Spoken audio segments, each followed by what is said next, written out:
சூப்பரான டேஸ்ட்டில் கத்திரிக்காய் புளிக்குழம்பு எப்படி செய்கிறதுன்னு பார்க்கலாம். அதுக்கு ஒரு கடாயில் 3 டேபிள் ஸ்பூன் அளவுக்கு நல்லெண்ணெய் ஊற்றிக்கலாம்.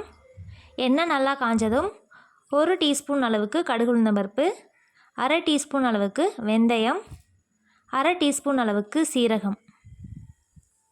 இப்போது இது எல்லாமே நல்லா வெடித்து வரணும். அதுக்கப்புறமா 5-6 பல் பூண்டை நல்லா நீல வாக்கில் கட் பண்ணி வச்சுருக்கேன், அதை சேர்த்துக்கலாம். சேர்த்ததுக்கப்புறமா நல்லா பொரிஞ்சிடணும். இப்போது 20 சின்ன வெங்காயத்தை சின்னதாக கட் பண்ணி வச்சுருக்கேன், கூடவே ஒரு கொத்து கருவேப்பிலை, இது எல்லாத்தையுமே சேர்த்துக்கலாம். சேர்த்துட்டு நல்லா கலந்து விட்டுறலாம்.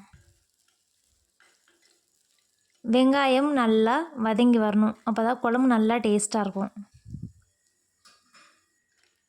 இப்போது வெங்காயம் பார்த்திங்கன்னா நல்லா வதங்கி வந்துருச்சு. இப்போ இது கூடவே 2 மீடியம் சைஸ் தக்காளியாக கட் பண்ணி வச்சுருக்கேன், அதை சேர்த்துக்கலாம். தக்காளி நல்லா வதங்கி வர்றதுக்காக 1 டேபிள் ஸ்பூன் அளவு உப்பு சேர்த்துக்கலாம். சேர்த்துட்டு நல்லா கலந்து விட்டுறலாம். தக்காளி நல்லா வதங்கினா தான் குழம்போட டேஸ்ட் ரொம்ப நல்லாயிருக்கும். இப்போ இது கூட மசாலா எல்லாம் சேர்த்துக்கலாம்.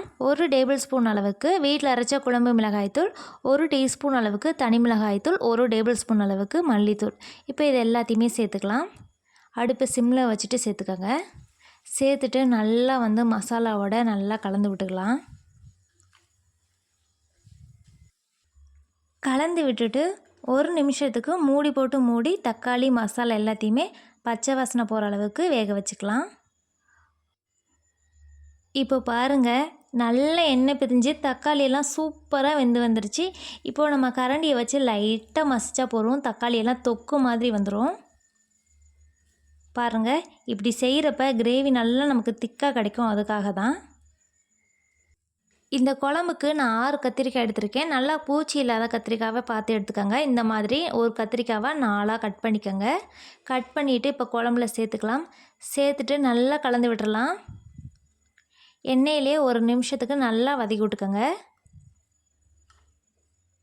நல்லா வதக்குனதுக்கப்புறமா ஒரு நெல்லிக்காய் சைஸ் அளவு புளியை கரைச்சி வச்சுருக்கேன், அதை சேர்த்துக்கலாம்.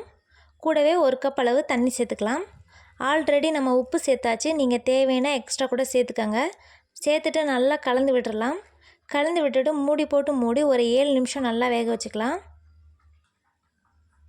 இப்போ 7 நிமிஷம் ஆகிருச்சு. பாருங்கள், நல்லா வெந்து வந்திருக்கு, கிரேவி நல்லா திக்காகி வந்திருக்கு. கத்திரிக்காய் எல்லாமே சூப்பராக வெந்து வந்துருச்சு. அவ்வளோதான், நம்மளோட சூப்பரான சுவையான கத்திரிக்காய் புளிக்குழம்பு தயாராகிருச்சு. நீங்களும் இதே மாதிரி மெத்தடில் ட்ரை பண்ணுங்கள், அவ்வளோ டேஸ்ட்டாக இருக்கும். கண்டிப்பாக இந்த வீடியோ பிடிச்சிருந்தா நம்ம சேனலை சப்ஸ்கிரைப் பண்ணிக்கோங்க.